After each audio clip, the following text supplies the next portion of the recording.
E se eu te dissesse que uma cidade transbordando de beleza, luxo e prosperidade desapareceu em uma única manhã?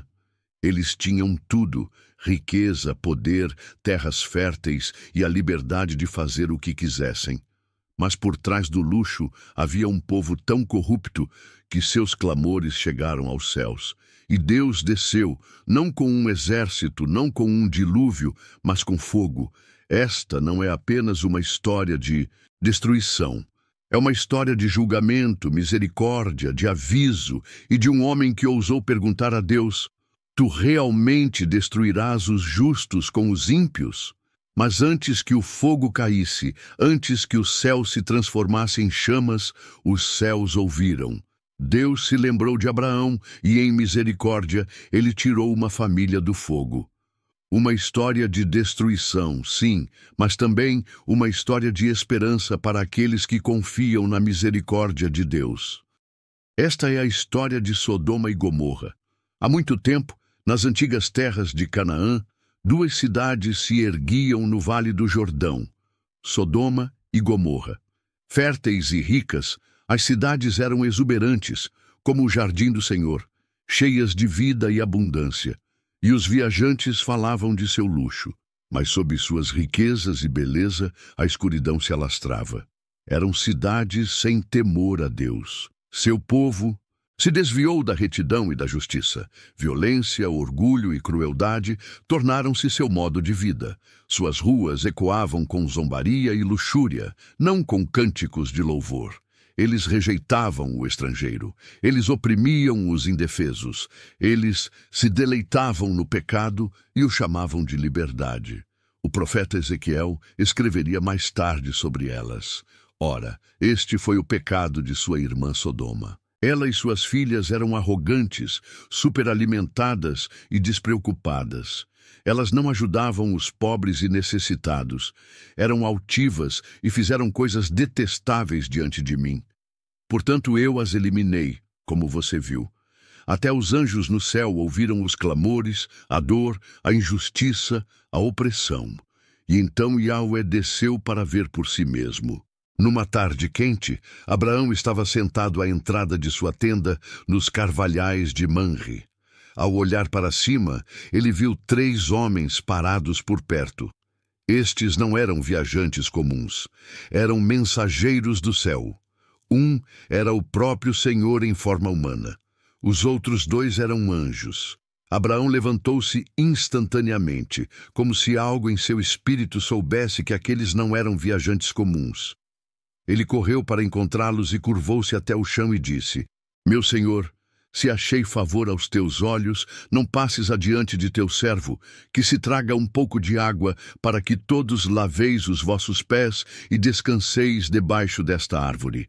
Deixai-me trazer-vos algo para comer, para que possais vos revigorar, e então sigam vosso caminho. Os 3 homens concordaram, e Abraão apressou-se a preparar um banquete, pão fresco, coalhada, leite e um bezerro escolhido. Ele ficou ao lado deles enquanto comiam, honrado em servir esses convidados celestiais. Depois que eles terminaram a refeição, o Senhor virou-se para Abraão e falou: O clamor contra Sodoma e Gomorra é grande. O seu pecado é muito grave. Eu descerei para ver se realmente fizeram tudo o que foi relatado. Se não, saberei. Enquanto os anjos seguiram adiante, Abraão permaneceu diante do Senhor. E ele fez algo ousado, algo que apenas um homem que verdadeiramente conhece a Deus ousaria. Ele deu um passo à frente e suplicou: Meu Senhor, Abraão começou humildemente. Vais varrer o justo com o ímpio? Ele suplicou. Suponha que haja 50 justos dentro da cidade. Ainda assim a destruirás? Abraão disse, sua voz tremendo de coragem e reverência: Matar o justo com o ímpio, tratando-os da mesma forma. Não fará justiça o juiz de toda a terra? O Senhor respondeu: Se eu encontrar 50 justos em Sodoma, pouparei todo o lugar por amor a eles. Abraão tornou-se mais ousado, e se houver 45, ou 40, 30, 20, cada vez o Senhor respondia pacientemente: Por amor a eles, eu não a destruirei. Finalmente Abraão disse: Deixa-me falar mais uma vez, e se apenas 10 forem encontrados lá? O Senhor disse: Por amor aos 10, não a destruirei. Abraão não ousou pedir mais. Então o Senhor partiu, e Abraão voltou para sua tenda com o coração pesado, esperando que houvesse pelo menos 10 almas justas na cidade. O sol se pôs no céu. Ao cair da noite sobre Sodoma, os 2 anjos chegaram aos portões da cidade. Lá estava sentado Ló, sobrinho de Abraão, no portão da cidade. Ele havia escolhido viver em Sodoma anos antes, atraído por sua riqueza e planícies férteis, apesar de sua reputação de maldade. Quando Ló viu os visitantes, levantou-se e curvou-se profundamente. Meus senhores, disse ele, por favor, venham para a casa do vosso servo e passem a noite. Lavem os pés e levantem-se cedo para continuar vossa jornada. Os anjos disseram: Não, passaremos a noite na praça. Mas Ló insistiu com urgência. Ele sabia do que a cidade era capaz. Ele sabia o que acontecia na praça da cidade à noite. As ruas não eram seguras, nem para viajantes, nem mesmo para os inocentes. Finalmente, eles concordaram, e ele os levou para sua casa e preparou um banquete. Mas antes que tivessem ido para a cama, um som terrível ecoou pelas ruas. Homens de Sodoma, jovens e velhos, de todas as partes da cidade, cercaram a casa. Eles bateram na porta e gritaram: Onde estão os homens que vieram a ti esta noite? Traga-os para fora para que possamos conhecê-los. A exigência deles não era sobre hospitalidade. Era uma exigência violenta e imoral. A frase conhecê-los, neste contexto, era um eufemismo para a agressão sexual, uma expressão da depravação de Sodoma e da humilhação dos forasteiros. Ló correu para fora e fechou a porta atrás de si. Por favor, meus irmãos, não façam esta coisa perversa, ele implorou. Mas então, em um momento que tem perturbado os leitores por séculos, Ló fez uma oferta horrível. Eu tenho 2 filhas que não conheceram um homem. Deixem-me trazê-las para vocês, e podem fazer com elas o que quiserem. Mas não façam nada a estes homens. Eles estão sob o meu teto. A oferta de Ló foi chocante, um reflexo trágico da corrupção moral que ele havia absorvido de seu ambiente. Mesmo ao tentar proteger seus convidados, ele mostrou quão distorcidos os padrões da cidade haviam se tornado. Mas a multidão só ficou mais furiosa. Saia do nosso caminho, eles gritaram. Este homem veio aqui como um estrangeiro e agora quer bancar o juiz. Nós te trataremos pior do que a eles. Eles avançaram sobre Ló para arrombar a porta. Mas naquele momento de terror, os estranhos revelaram seu poder divino. Eles atingiram a multidão com uma cegueira súbita. O pânico se espalhou. Os homens tateavam as paredes, tropeçando no escuro, incapazes de encontrar o caminho. Ló olhou chocado. Estes não eram homens comuns, eram mensageiros de Deus. Os anjos se viraram para Ló. Você tem mais alguém aqui? Genros, filhos, filhas, ou qualquer outra pessoa na cidade que pertença a você? Tire-os daqui. Nós vamos destruir este lugar. O clamor ao Senhor é tão grande que ele nos enviou para destruí-lo. Ló correu para encontrar seus genros, os homens prometidos para casar com suas filhas. Apressem-se, saiam deste lugar. O Senhor está prestes a destruir a cidade. Mas eles riram na cara dele. Para eles, soava como uma piada. A ideia de julgamento divino parecia absurda em uma cidade tão confiante em sua maldade. Ao amanhecer, os anjos instaram Ló novamente. Apresse-se, pegue sua esposa e suas 2 filhas e fuja, ou você será varrido. Mas Ló demorou. Seria medo? Apego à sua casa? Dúvida? O texto não diz, mas ele hesitou. Então os anjos, em um ato da misericórdia de Deus, os pegaram pelas mãos, Ló, sua esposa e suas filhas, e os conduziram para fora da cidade.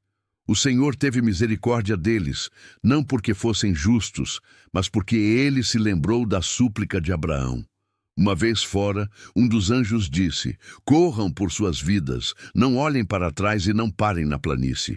Fujam para as montanhas ou vocês serão varridos. Ló implorou: por favor, meu senhor, não posso fugir para as montanhas. O desastre me alcançará. Deixe-me escapar para aquela pequena cidade ali. Ela é pequena. O anjo concordou. Muito bem. Não destruirei a cidade de que falas, mas apresse-se. Não posso fazer nada até que você chegue lá. A cidade foi chamada de Zoar, que significa pequena. Assim que o sol nasceu sobre a terra, Ló e sua família fugiram em direção à pequena cidade de Zoar. Então aconteceu. O Senhor fez chover fogo e enxofre ardente dos céus, não apenas sobre Sodoma, mas também Gomorra. Uma tempestade de julgamento caiu do alto. O céu ficou vermelho, a terra tremeu, edifícios desmoronaram, campos irromperam em chamas. As pessoas gritaram, mas era tarde demais. Tudo no vale, cidades, casas, jardins, gado, foi varrido em um instante. Mas enquanto fugiam, a esposa de Ló olhou para trás. Ela olhou em direção à cidade, seu coração ainda preso ao que ela deixou para trás. E naquele único momento de desobediência e anseio, algo começou a mudar. Sua pele empalideceu para o branco.